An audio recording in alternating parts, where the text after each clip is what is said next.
Prince Louis Alexander Windsor stood at the tall window of Kensington Palace, watching the rain streak down the glass like tears he couldn't shed. The morning light was grey and cold, matching the heaviness in his chest that had been growing stronger each day. At 23, he was the youngest son of King William V, third in line to the throne, and completely lost about what his life was supposed to mean. The palace corridors echoed with the sound of his polished shoes as he walked toward the breakfast room where his family waited. Each step felt heavier than the last. He could already hear the familiar voices through the ornate doors, his father discussing state affairs with his older brother Prince George, while his sister Princess Charlotte laughed at something on her phone. They all seemed to know exactly where they belonged in this ancient institution, while Louis felt like a stranger in his own home. "Good morning, Louis," King William looked up from his newspaper as his youngest son entered the room. The dining table was set with the finest china, crystal glasses catching the weak morning light. "You're later than usual." Louis mumbled a greeting and took his usual seat at the far end of the table. The distance between him and his family felt like an ocean. His mother, Queen Catherine, smiled warmly at him, but even her kindness couldn't penetrate the wall he had built around himself over the past months. "We have the charity polo match this afternoon," Prince George announced, cutting into his breakfast with precision. At 25, George was everything a future king should be: confident, articulate, and completely comfortable with the weight of expectation on his shoulders. "The press will be there, so we need to present a united front as always." Princess Charlotte, 24 and radiant as ever, nodded enthusiastically. "I've already picked out the perfect outfit. The blue dress that photographs so well." She had always been the family's darling, effortlessly charming every room she entered. Louis pushed the eggs around on his plate, his appetite non-existent. These events had become torture for him. Standing there in his press suit, smiling for cameras, pretending to care about things that felt meaningless while inside he was screaming. The expectations, the constant scrutiny, the knowledge that every move he made would be analyzed and criticized by millions of people he would never meet. "Louis, are you listening?" His father's voice cut through his thoughts like a blade. "Sorry, what?" Louis looked up to find all eyes on him. King William's expression was patient but firm. "I was explaining about the Veterans Hospital visit next week. You'll be representing the family since George and I will be in Scotland for the parliamentary session." The familiar knot in Louis's stomach tightened. Another event where he would have to pretend to be someone he wasn't, where every handshake and conversation would be choreographed and meaningless. "Do I have to go alone?" he asked quietly. "You're 23 years old, Louis," his father replied, a hint of frustration creeping into his voice. "It's time you started taking on more responsibility. The people expect to see their royal family engaged and committed." Charlotte reached across the table and squeezed Louis's hand. "You'll be wonderful," she said softly. "You always are."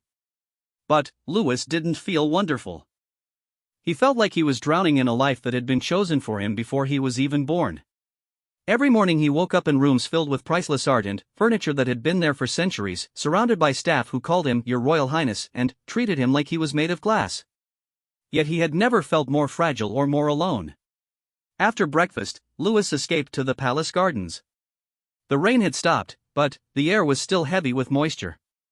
He found his favorite bench hidden behind a grove of ancient oak trees, away from the windows where staff might see him and away from the security cameras that followed his every move. This was where he came to think, to try to make sense of the confusion that had been building inside him for months. He pulled out his phone and scrolled through social media, seeing pictures of his university friends living normal lives. They were starting careers they had chosen, traveling to places they wanted to see, falling in love without the entire world watching and judging. His friend James from Cambridge had just posted pictures from his new job at a small law firm in Manchester. Nothing glamorous, just a regular guy in a regular office, but he looked genuinely happy. Louis felt a stab of envy so sharp it took his breath away. "There you are." George's voice interrupted his thoughts. His older brother approached with that easy confidence that seemed to come so naturally to him. "Father's looking for you. Something about reviewing the speech for next week's hospital visit." Louis sighed and pocketed his phone. "I'll be there in a minute." George sat down beside him on the bench, his expression growing serious. "You know, Louis, you can talk to me about whatever's bothering you. I know things have been difficult lately." For a moment, Louis considered opening up to his brother. George had always been kind to him, protective even. But, how could he explain that every day felt like wearing a costume that didn't fit? How could he tell the future king that the thought of a lifetime of royal duties made him feel sick with dread? "I'm fine," Louis lied, standing up and brushing off his trousers. "Just tired." George watched him with concerned eyes but didn't push. They walked back toward the palace together, their footsteps crunching on the gravel path. Louis could feel his brother's worry, but he couldn't find the words to explain what was wrong. How do you tell someone that their dream life feels like your nightmare?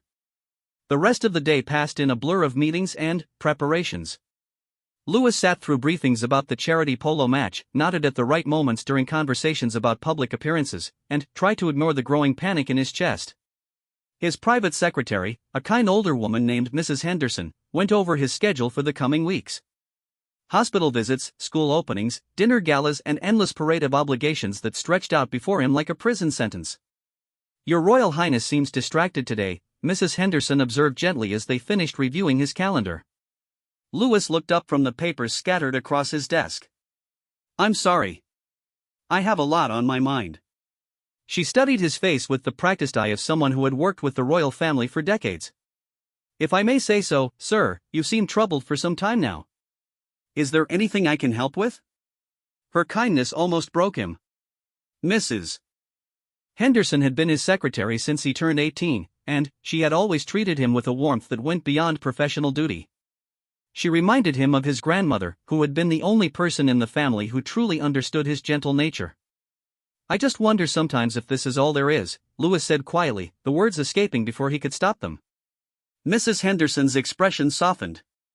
"What do you mean, sir?" Louis gestured vaguely at the opulent office around them, with its portraits of long-dead kings and queens staring down from the walls. "This life. These duties. Is this all I'm meant to be?" She was quiet for a long moment, choosing her words carefully. "Your Royal Highness, may I speak frankly?" Louis nodded, grateful for any honest conversation in his world of careful diplomacy. "You have a gift," she said simply. "I've watched you with people really watched you. When you visited the children's hospital last month, you didn't just shake hands and pose for photos. You sat on the floor with those sick children and listened to their stories. You made them laugh when they needed to laugh. That wasn't duty, sir. That was genuine compassion." Louis felt his throat tighten. "But it doesn't feel like enough. All of this." He gestured around the room again. "The ceremonies, the speeches, the constant appearances. I feel like I'm just going through the motions of someone else's life." Mrs. Henderson leaned forward slightly. "Perhaps the problem isn't with the duties themselves, but with how you see them. You have the power to make a real difference in people's lives, Your Royal Highness." Not many people can say that. Before Louis could respond, there was a knock on the door. His father entered, still wearing the formal attire from his earlier state meetings. King William looked tired, Louis noticed. The crown was heavy in more ways than one. "Louis, we need to discuss your upcoming engagements," the king said, settling into the chair across from his son's desk. Mrs. Henderson quietly excused herself, leaving father and son alone. Louis braced himself for another lecture about responsibility and duty. Instead, his father surprised him by speaking quietly, almost gently. "I know this isn't easy for you," King William began. "I remember what it was like to be young and feel trapped by expectations I never chose for myself." Louis looked up in surprise. His father rarely spoke about his own struggles with royal life. "But I also learned something important over the years," the king continued. "This position we've been born into, it's not about us. It's not about our personal happiness or fulfillment. It's about service. It's about being something larger than ourselves for the sake of our people." The words hit Louis like a physical blow. Was his father telling him that personal happiness was a luxury he couldn't afford? That his own dreams and desires would always come second to duty? "I understand that, father," Louis said carefully. "I just sometimes wonder if there might be other ways to serve. Ways that feel more authentic." King William's expression grew stern. "Authentic? Louis, we are not ordinary people. We don't have the luxury of following our whims or searching for ourselves like other young men your age. We have obligations that span centuries. We are custodians of something much larger and more important than our individual desires. Louis felt something break inside him. The careful mask he had been wearing for months finally cracked. But what if I'm not cut out for this? What if I'm failing at being the prince you need me to be? His father's face softened slightly. You're not failing, Louis. You're just finding your way. We all did. But Louis didn't feel like he was finding his way. He felt like he was losing himself completely, piece by piece, day by day.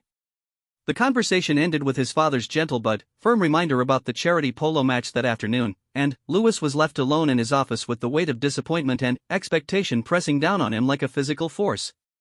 The charity polo match was held at Windsor Great Park, and, by the time Louis arrived with his family, hundreds of guests had already gathered on the perfectly manicured grounds. The sun had finally broken through the clouds, but Louis felt no warmth from it. He moved through the crowd like a ghost, shaking hands and making small talk that meant nothing to him. "Smile, darling," his mother whispered as they posed for photographers. "You look like you're attending a funeral."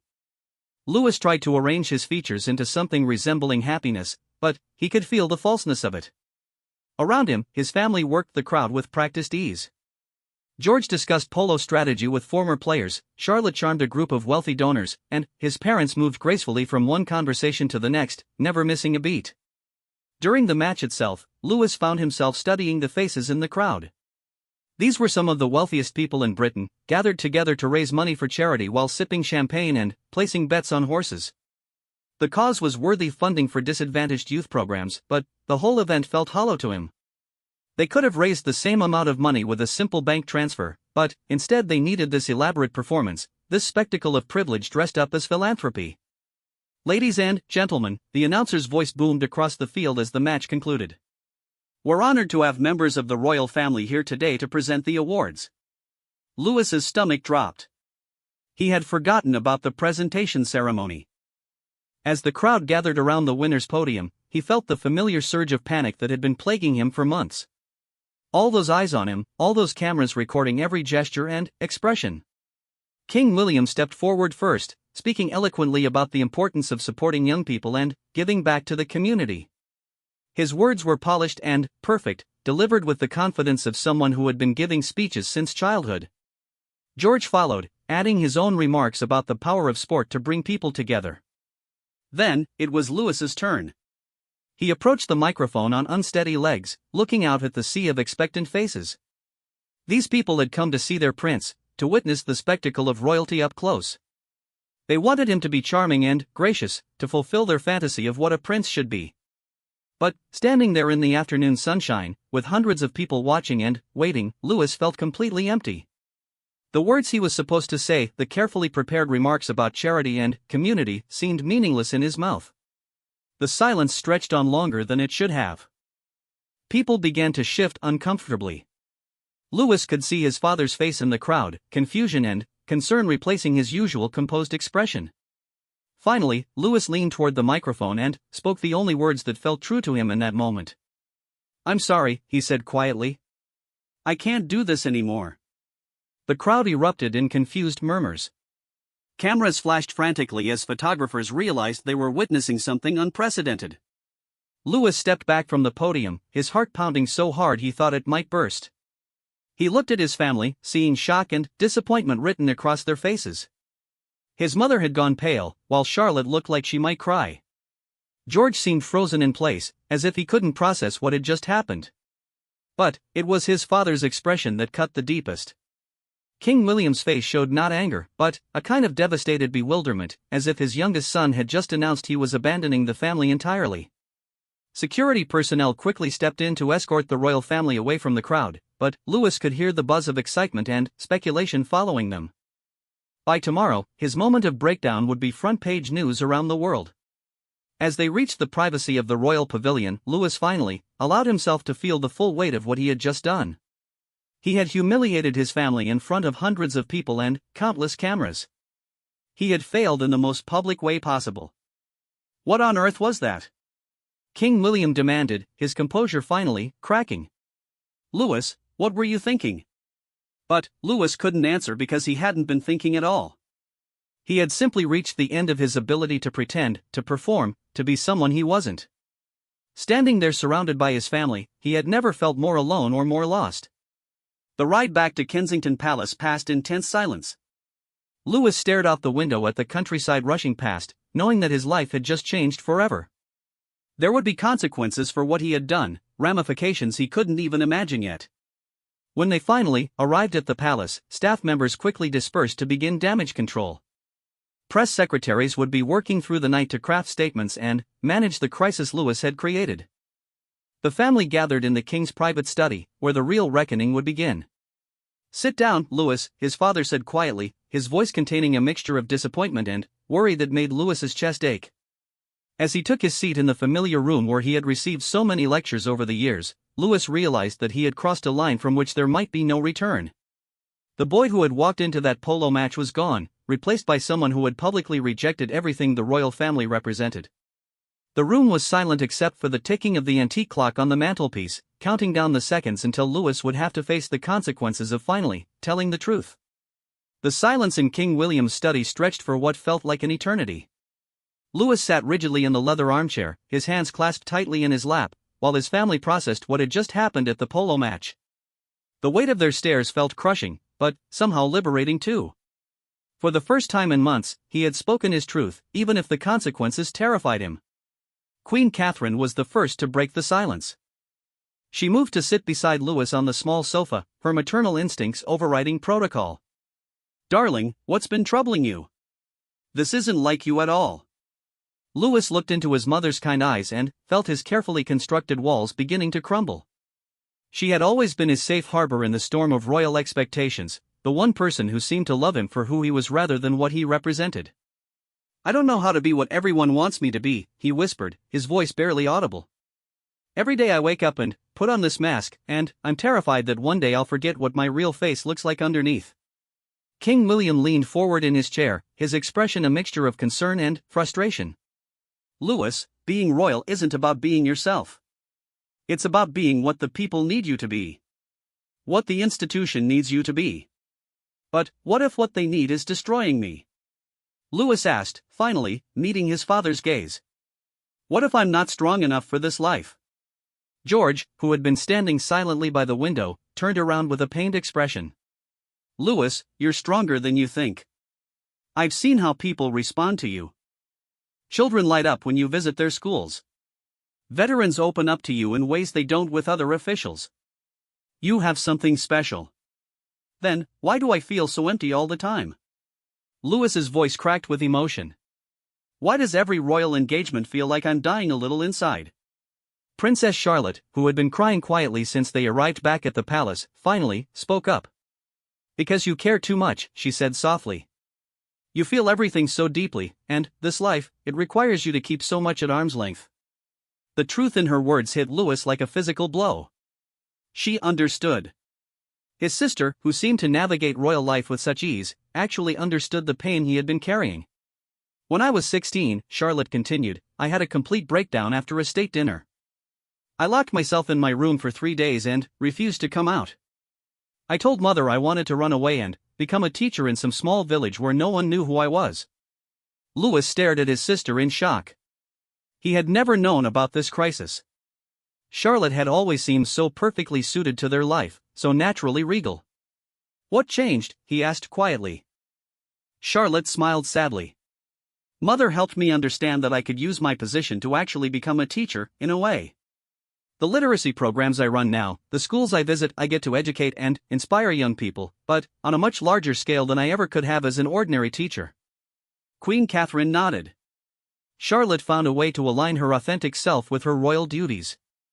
"But, Louis, darling, we can't help you find that alignment if you don't tell us who you really are underneath all this pain." Louis closed his eyes, gathering courage he didn't know he possessed. When he opened them again, he saw 4 faces watching him with genuine concern, not judgment. "I want to help people," he began slowly. "Really help them, not just shake hands and cut ribbons. When I visited that homeless shelter last month, I met a man named David who had been living on the streets for 5 years. He told me his story about losing his job, then his home, then his family. And all I could do was smile and move on to the next person in line. His voice grew stronger as he continued. I went home to this palace with its 100 rooms, and I couldn't sleep thinking about David sleeping in a doorway somewhere. I wanted to go back, to sit with him properly, to understand his world. But my security detail said it was too dangerous, my private secretary said it wasn't appropriate, and my schedule was already full for the next 3 months. King William's expression had grown thoughtful. So you want to do more hands-on charitable work? Not just charitable work, Louis said, feeling the words pour out of him like water from a broken dam. I want to live in the real world sometimes. I want to have friends who don't call me Your Royal Highness every other sentence. I want to fall in love with someone who doesn't have to be vetted by security services. I want to make mistakes and learn from them without the whole world watching and judging. The room fell silent again, but this time the silence felt different, contemplative rather than shocked. I want to matter, Louis continued, his voice barely above a whisper. Not because I was born into this family, but because of something I actually do or contribute. Right now, I feel like a decorative figurehead, and it's killing me inside. Queen Catherine reached over and took his hand. Oh, sweetheart. You do matter. More than you know. Do I? Louis asked, tears finally beginning to fall. Or do I just matter because I'm the spare heir? Because I provide backup in case something happens to George? George winced at the brutally honest words. Louis, you're not just a spare. You're my brother, and you're brilliant and compassionate and completely unsuited for this life, Louis finished. George, you were born to be king. You've known it since you were 5 years old, and you've embraced it. Charlotte found her calling within the royal framework. But I feel like I'm suffocating. King William stood up and walked to the fireplace, staring into the empty grate. When he spoke, his voice was heavy with emotion. When I was your age, I wanted to be a fighter pilot. Did you know that? I spent months secretly looking into military aviation programs, dreaming about flying fast jets and serving my country in a way that felt real and immediate. Louis looked up in surprise. His father had never shared this with him before. But my father, your grandfather, sat me down in this very room and explained that my duty was to the crown, not to my personal ambitions. He told me that millions of people depended on the stability and continuity that our family represents. King William turned back to face his son. I thought I was making a sacrifice, giving up my dreams for duty. But, over the years, I came to understand that duty itself could be a form of purpose. But, what if it's not enough for me? Louis asked desperately. What if duty alone can't fill the emptiness I feel? His father's expression softened with understanding. Then, perhaps we need to find a different way for you to serve. The suggestion hung in the air like a lifeline. For the first time in months, Louis felt a tiny spark of hope. What do you mean? He asked cautiously. King William looked at his wife, and some unspoken communication passed between them. There are precedents, Queen Catherine said slowly. Members of royal families who have found unconventional ways to serve their countries. Look at Prince Harry before he stepped back. His work with wounded veterans through Invictus Games was exactly the kind of hands-on, meaningful engagement you're describing. Or Prince William's work as an air ambulance pilot, George added. He was able to combine service to others with a real job that mattered to him. Louis felt his heart racing. Could there really be a way to remain part of the family while finding authentic purpose? But, what about all the traditional duties, he asked. The state dinners, the ribbon cuttings, the ceremonial appearances? What if we reduced those and focused your role on areas where your natural compassion could make a real difference, his mother suggested. Mental health advocacy, homelessness, youth services, causes where your ability to connect with people could create genuine impact. King William nodded slowly. It would require restructuring your role within the firm, and it wouldn't be without challenges. The press might criticize any deviation from traditional royal duties. But, if it means keeping you healthy and engaged, you would do that? Louis asked, hardly daring to believe what he was hearing. You would let me create a different kind of royal life? Louis, his father said firmly, you are my son before you are a prince. Your well-being matters more than protocol or tradition. The emotional weight of his father's words broke something open in Louis's chest. For months, he had felt like a disappointment, a failure who couldn't live up to his family's expectations. But now he saw love and concern in their faces, not judgment or disappointment. Charlotte moved to sit on his other side, creating a protective circle around him. "We just want you to be happy," she said softly. "We want you to find your place in this family and in this role." "But what about today?" Louis asked, reality crashing back over him. "What about the polo match? I humiliated all of you in front of hundreds of people." George actually laughed, a sound so unexpected that everyone turned to stare at him. "Louis, you think that was humiliating?" "When I was 21, I got so drunk at a state reception that I told the German chancellor his tie looked like something my grandmother would use as a tablecloth." "George!" Queen Catherine exclaimed, but she was smiling. "The point is," George continued, "we all have moments where the pressure gets to us. The difference is that yours happened to be public. But, you know what? I think people will respect your honesty more than you realize." King William returned to his chair, looking more relaxed than he had since the crisis began. "We'll handle the media response together. Mrs. Henderson is already preparing statements emphasizing that you were overcome with emotion about the important cause being supported today. By tomorrow, it will be framed as evidence of your deep compassion rather than a breakdown." "You think people will believe that?" Louis asked skeptically. "I think people are hungry for authenticity from public figures," his mother replied. "In a world full of polished, perfect politicians and celebrities, someone who shows genuine emotion and vulnerability can be incredibly powerful." The conversation continued for another hour, with the family brainstorming ways to reshape Louis's royal role around his authentic interests and strengths. They discussed the possibility of him taking a gap year to work with homeless charities, perhaps even spending time in hostels and outreach programs to truly understand the issues he wanted to address. By the time they finished talking, the sun was setting outside the study windows, casting long shadows across the ornate carpet. Louis felt exhausted but also lighter than he had in months.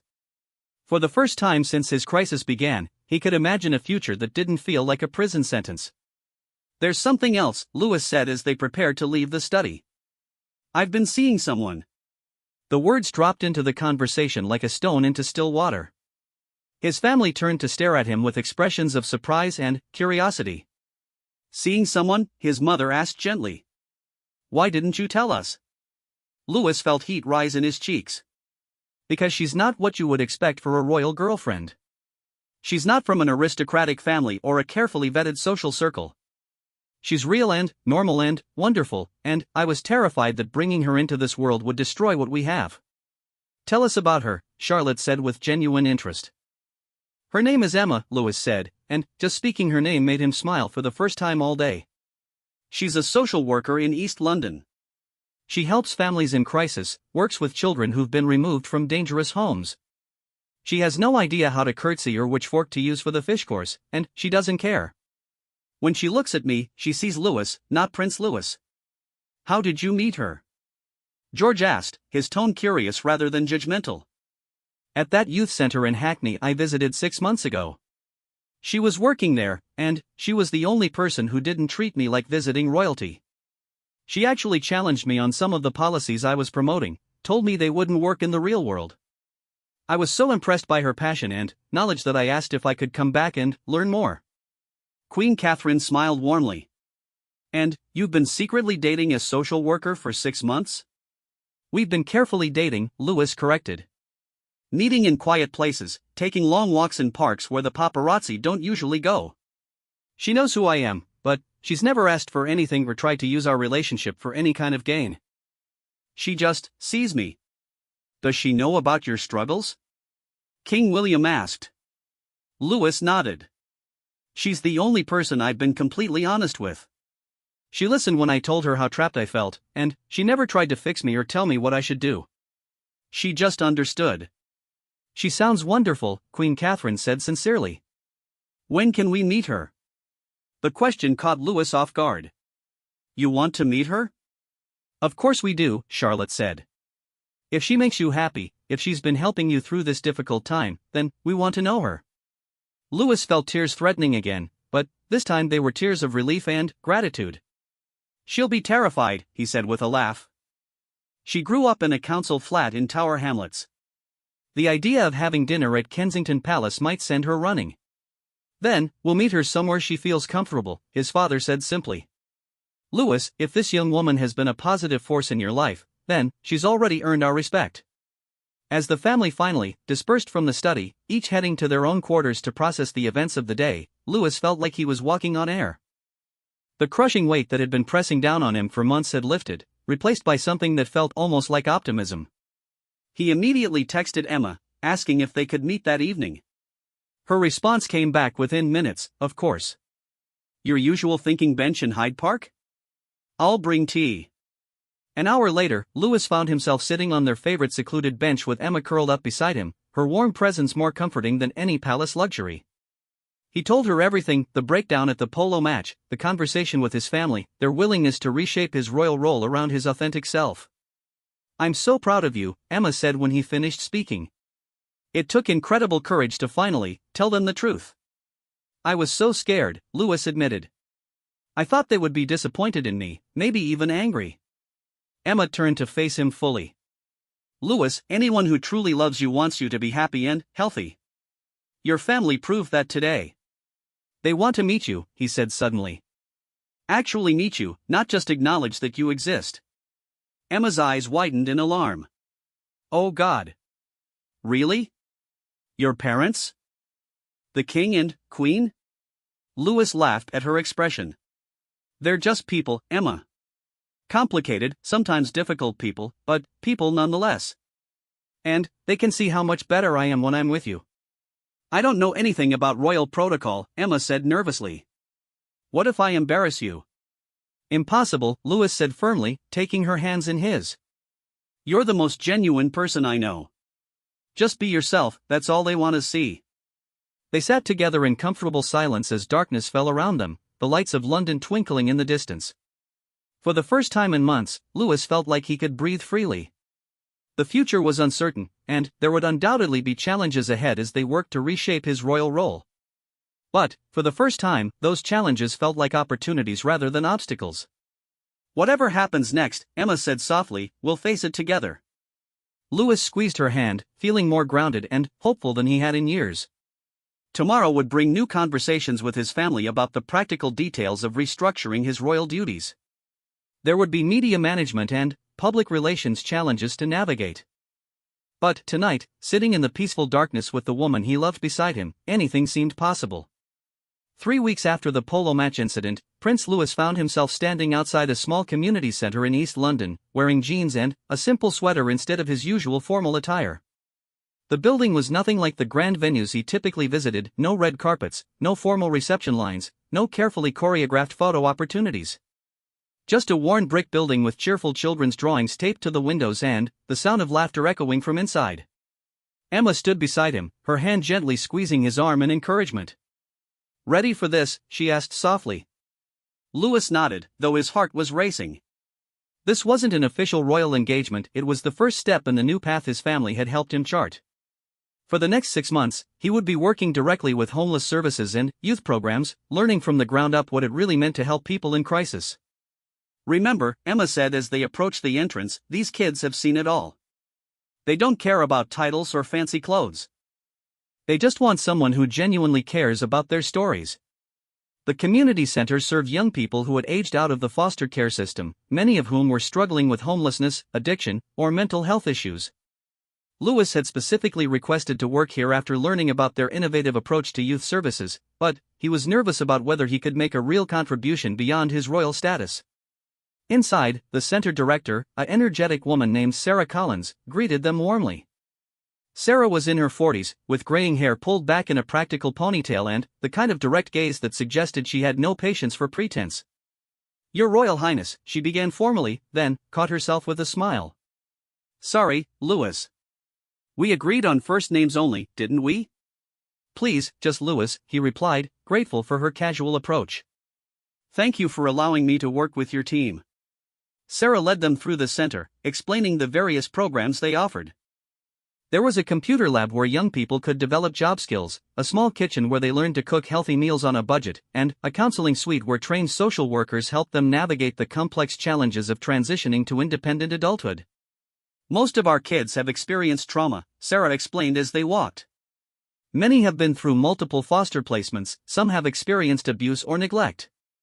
They're incredibly resilient, but they're also wary of authority figures who make promises they don't keep.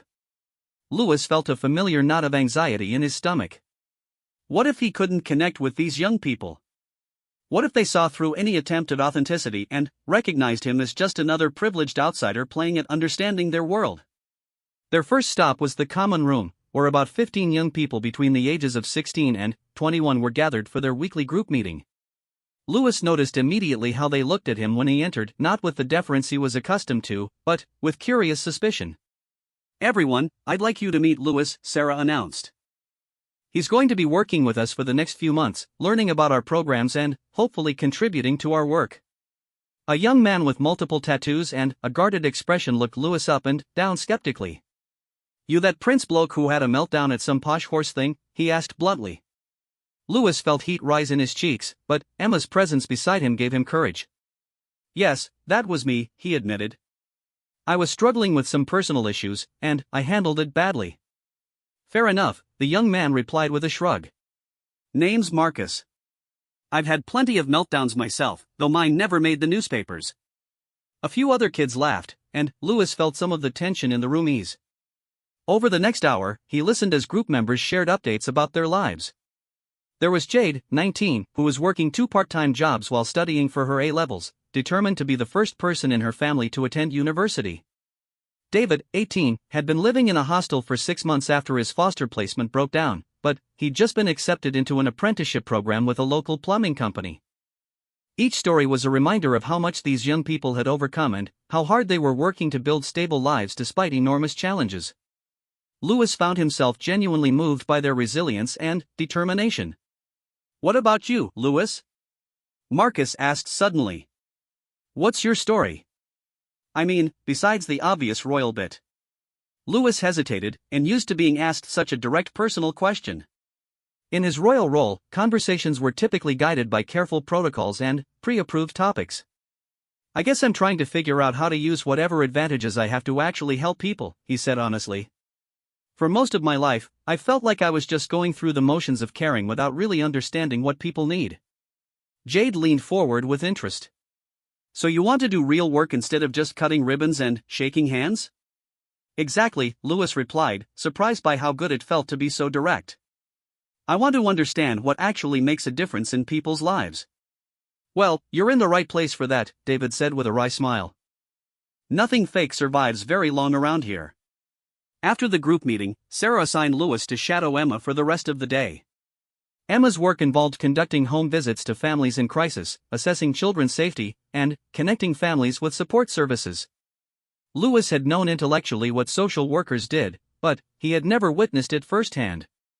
Their first visit was to a single mother named Jessica who lived in a cramped flat with her 3 young children. Jessica was in her mid-20s, exhausted-looking, and clearly suspicious of any official visitors. The flat was clean but sparse, with mismatched furniture and toys scattered across a worn carpet. "I don't need a social worker checking up on me," Jessica said defensively as Emma introduced herself and Lewis. "My kids are fine." Emma's approach was gentle but professional. "We're not here to check up on you, Jessica. We're here because you called asking for help with housing support. Can we sit down and talk about what you need?" Over the next hour, Lewis watched Emma work with incredible skill and compassion. She listened to Jessica's struggles, an ex-partner who had stopped paying child support, a landlord threatening eviction, a minimum wage job that barely covered basic expenses, without judgment or condescension. "Have you looked into working tax credits?"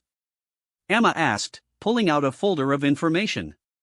"There are also emergency funds available through the council that might help with rent arrears." As Emma explained the various support options available, Lewis saw Jessica's defensive posture gradually soften. By the end of the visit, she was asking detailed questions about application procedures and deadlines. "Thank you," Jessica said as they prepared to leave. "I didn't know half of these programs existed." Walking back to their car, Lewis felt overwhelmed by what he had witnessed. "How do you do this every day?" he asked Emma. "Seeing so much struggle and need?" "Because every now and then, you can actually help," Emma replied. Jessica now has a path forward that she didn't have this morning. Her children have a better chance of staying housed and fed. those moments make all the difficult ones worthwhile. Their second visit was even more challenging, a teenage boy named Ryan who had been found sleeping rough in a local park. At 17, he was too old for children's services but too young for many adult support programs, caught in a bureaucratic gap that left him vulnerable and alone. Ryan was angry and defensive when they met him at a drop-in center, clearly expecting another lecture about his choices or another empty promise of help that wouldn't materialize. "I don't want charity," he said firmly when Emma began explaining support options. "I just want people to leave me alone." Lewis found himself speaking before he could second-guess the impulse. "I understand that feeling," he said quietly. "Feeling like everyone wants to fix you or change you instead of just listening to what you actually need." Ryan looked at him with surprise. "Yeah? And what would you know about that?" Lewis considered his words carefully. "I know what it's like to feel trapped in other people's expectations. To feel like you're drowning and everyone around you is telling you should be grateful for your life." Something in Lewis's tone must have resonated with Ryan, because the teenager's defensive posture relaxed slightly. "It's different though, isn't it? Your problems are about being too privileged, mine are about having nothing." "Maybe," Lewis agreed. "But feeling powerless over your own life feels the same regardless of the circumstances that create it." The conversation that followed was unlike anything Lewis had experienced in his royal role. Ryan talked about aging out of care at 16, about trying to find work without a permanent address, about the daily challenges of staying clean and safe while living on the streets. Lewis listened without trying to offer solutions, just bearing witness to Ryan's experience. By the end of the visit, Ryan had agreed to stay at a temporary hostel while Emma helped him apply for housing benefit and job training programs. It wasn't a perfect solution, but it was a first step toward stability. "You're not what I expected," Ryan said to Lewis as they were leaving. "Most posh people who come around here either act like they're scared of us or like we're some kind of charity case to make them feel good about themselves." "What am I like then?" Lewis asked, genuinely curious about Ryan's perception. "Like you actually get that life is complicated," Ryan replied. "Like you know what it feels like when everything's falling apart." The words stayed with Lewis as he and Emma returned to the community center for the afternoon programs. He was beginning to understand that his own struggles with mental health and purpose, while occurring in a very different context, had given him a kind of authenticity that these young people could recognize and respond to. That evening, Lewis had dinner with his family at Kensington Palace. As they shared a meal in the informal dining room, a far cry from the grand state dinners he usually attended, he found himself talking animatedly about his first day of real social work. "Ryan reminded me of myself in some ways," Lewis explained to his attentive family. "Not the circumstances, obviously, but the feeling of being stuck in a situation you can't control and having everyone tell you how you should feel about it." King William listened thoughtfully to his son's account of the day. "And you think this work is something you can sustain? Not just as a temporary experiment?" "I think it's the first time I felt like I was actually contributing something meaningful," Lewis replied. "Not just being a symbol or a figurehead, but actually helping to solve real problems." Queen Catherine smiled warmly at her youngest son. "You look different," she observed. "More grounded somehow." Charlotte nodded in agreement. "There's something in your eyes that hasn't been there for months. You look awake." "I feel awake," Lewis said honestly. "For the first time in years, I feel like I'm living my own life instead of just performing someone else's version of what my life should be." The conversation was interrupted by the arrival of Mrs. Henderson, Lewis's private secretary, who entered the dining room with an unusually serious expression. "I'm sorry to interrupt," she said formally, "but there's been a development regarding the media coverage of Your Royal Highness's new initiative." Lewis felt his stomach drop. For 3 wonderful weeks, the press had been relatively quiet about his breakdown at the polo match and his subsequent disappearance from official royal duties. He had hoped that his new work could continue under the radar while he found his footing. "What kind of development?" King William asked, his tone suddenly guarded. Mrs. Henderson looked uncomfortable. "There are photographs, sir. Someone with a telephoto lens captured images of Prince Louis entering the community centre in East London this morning. The pictures are being sold to tabloid newspapers as we speak." The momentary peace Louis had found shattered like glass. He could already imagine the headlines: "Prince's charity stunt" or "Royal slumming it" or worse. The work he was trying to do, the authentic connections he was beginning to make, would be reduced to gossip and speculation. How bad is it? He asked quietly. Mrs. Henderson hesitated. The photographs also show you with Miss Emma Thompson. The tabloids are calling her your mystery girlfriend and digging into her background. I'm afraid her privacy may be compromised. Louis felt sick. This was exactly what he had feared, that his royal status would destroy the real work he was trying to do and hurt the people he cared about in the process. We need to get ahead of this, King William said firmly. Control the narrative before it controls us. No, Louis said suddenly, surprising everyone at the table. I mean, yes, we need to respond. But not the way we usually do. Not with careful statements and spin designed to make everything look perfect. His family looked at him in confusion. I want to tell the truth, Louis continued, his voice growing stronger. About why I'm doing this work, about Emma, about everything. I'm tired of hiding behind palace walls and press releases that say nothing real. Louis, his mother said gently, the truth can be very dangerous in the wrong hands. But what if it's more dangerous to keep hiding? Louis replied.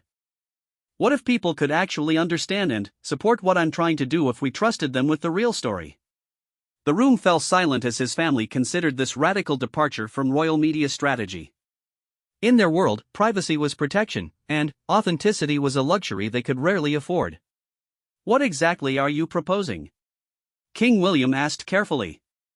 Louis took a deep breath, knowing he was about to suggest something unprecedented. I want to do a real interview. Not some sanitized palace-approved conversation, but an honest discussion about mental health, about finding purpose, about love. I want to show people that royal life isn't a fairy tale, and that struggling doesn't make you weak.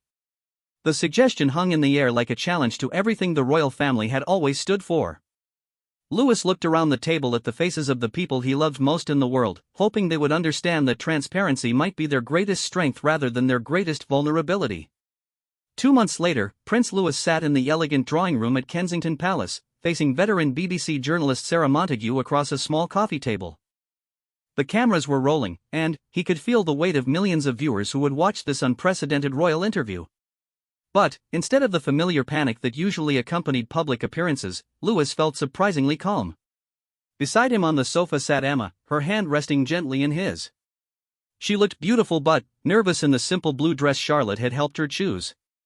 This was her first major media appearance, and Louis could feel the slight tremor in her fingers that betrayed her anxiety. Your Royal Highness, Sarah began, her tone respectful but direct. 3 months ago, you walked away from a public engagement saying you couldn't continue. Tonight, you're here with your girlfriend Emma, talking openly about mental health and your future role in the royal family. Can you tell us what changed? Louis had rehearsed this answer countless times, but, as he looked into the camera, he decided to speak from his heart instead of from his notes. I had what I can only describe as a breakdown, he said simply. For months, I had been struggling with depression and anxiety, feeling like I was living someone else's life rather than my own. That day at the polo match, I simply couldn't pretend anymore. Sarah leaned forward slightly. That must have been terrifying, having such a private moment happen in such a public way.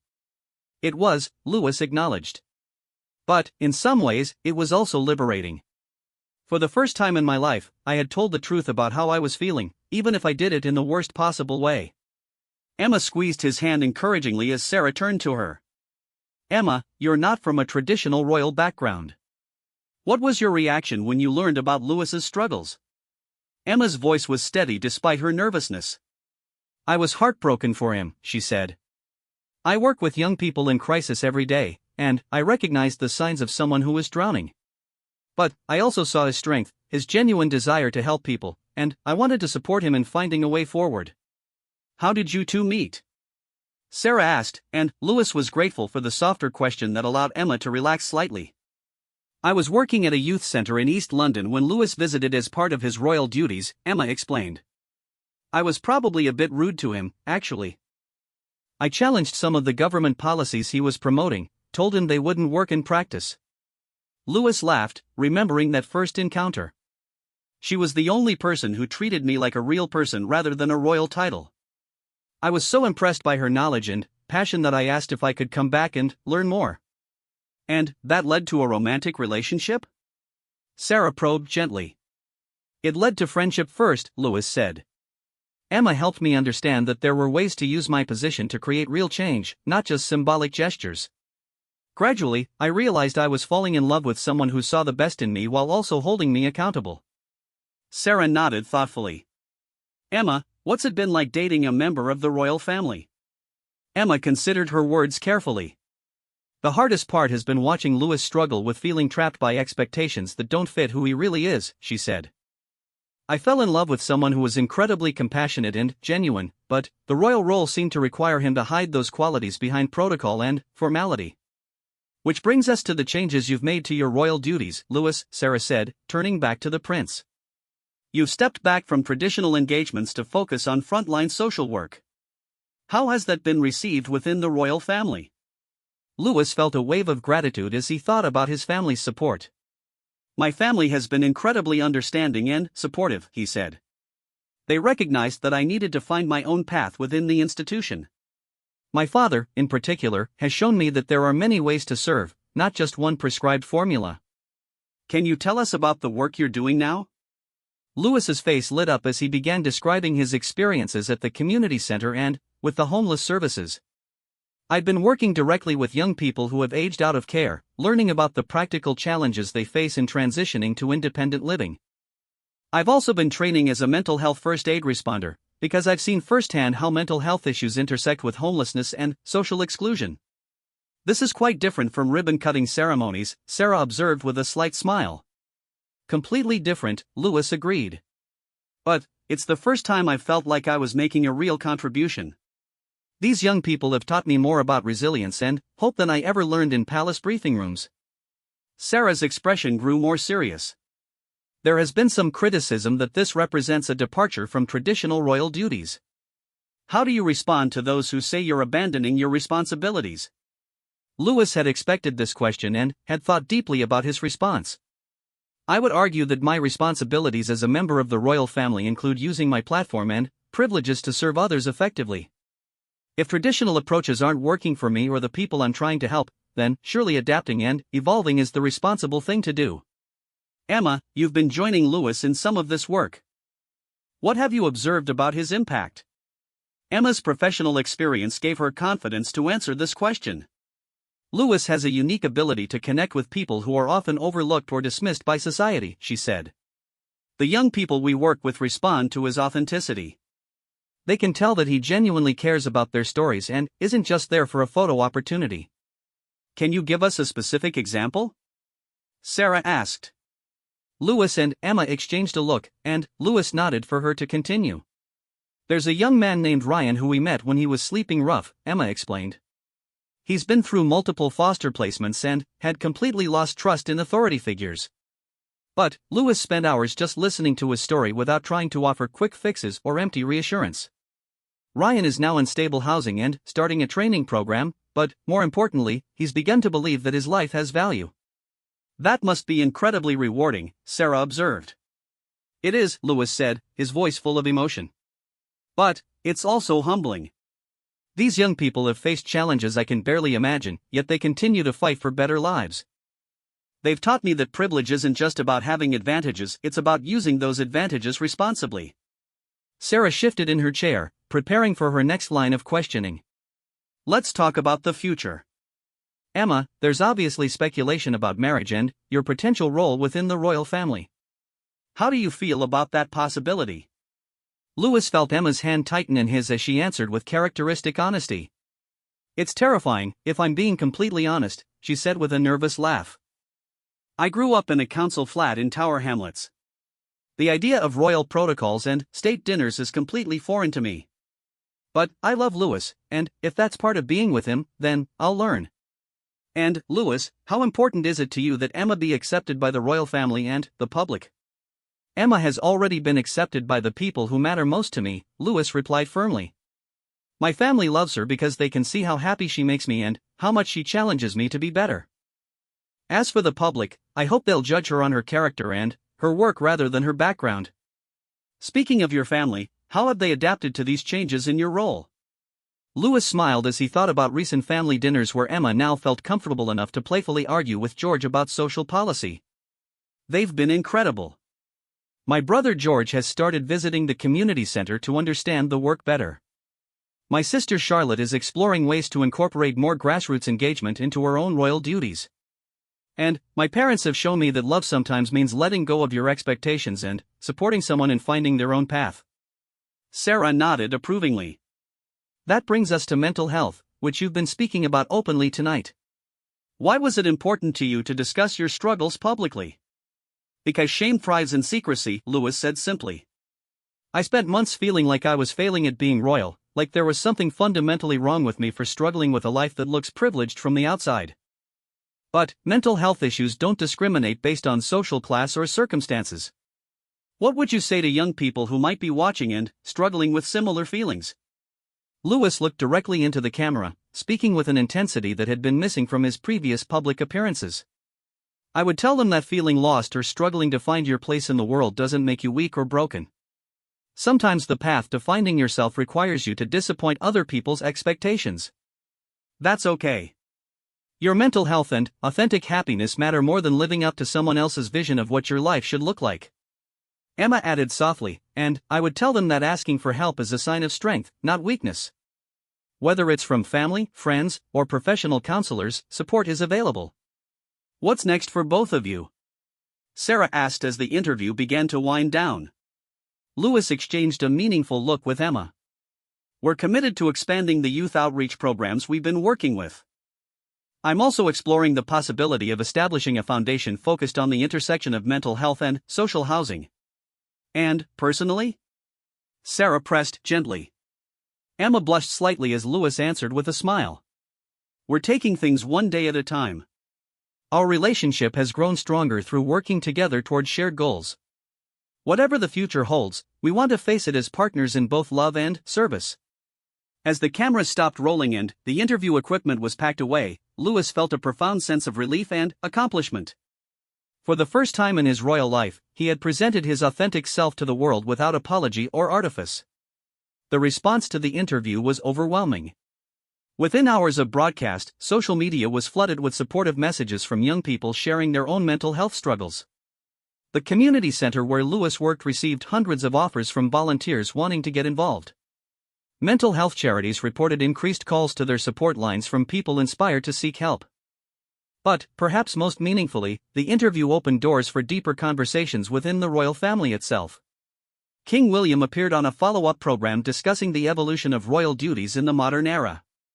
Princess Charlotte announced new initiatives focused on authentic community engagement. Even George began incorporating more direct service work into his role as heir to the throne. 6 months after the interview aired, Lewis stood once again at the window of Kensington Palace, but this time the view looked entirely different to him. Instead of feeling trapped behind the glass, he saw the bustling city beyond as a place where he belonged, where his work mattered, where he could make a real difference. Emma joined him at the window, wrapping her arms around him from behind. She wore a simple engagement ring now, not a priceless royal heirloom, but a beautiful vintage piece they had chosen together from a small jeweler in East London. No regrets, she asked softly, referring to the dramatic changes they had made to their lives. Lewis turned in her arms, looking into the eyes of the woman who had helped him find himself. Around them, Kensington Palace hummed with its usual activity, but it no longer felt like a prison. It had become simply the place where he lived while doing work that fulfilled him. None whatsoever, he said, meaning it completely. I finally understand what my grandmother used to tell me about service. She said true service isn't about the uniform you wear or the title you hold, it's about the love you bring to helping others. Emma smiled up at him. I think she would be proud of who you've become. Lewis kissed her forehead, feeling a peace he had never experienced in his role as prince. The future stretched ahead of them, full of challenges and possibilities, but they would face it together, not as a royal prince and his consort, but as two people who had found their purpose in lifting others up. In the distance, the bells of Westminster Abbey chimed the hour, a sound that had marked royal occasions for centuries. But, for Lewis, they no longer sounded like the tolling of duty and obligation. They sounded like the celebration of a life finally, authentically, lived. The boy who had once stood at this same window feeling trapped by his royal birthright had grown into a man who understood that true nobility comes not from the circumstances of your birth, but from the choices you make about how to use whatever advantages you have been given. And, in that understanding, Prince Louis had found not just happiness, But, something far more valuable, he had found himself.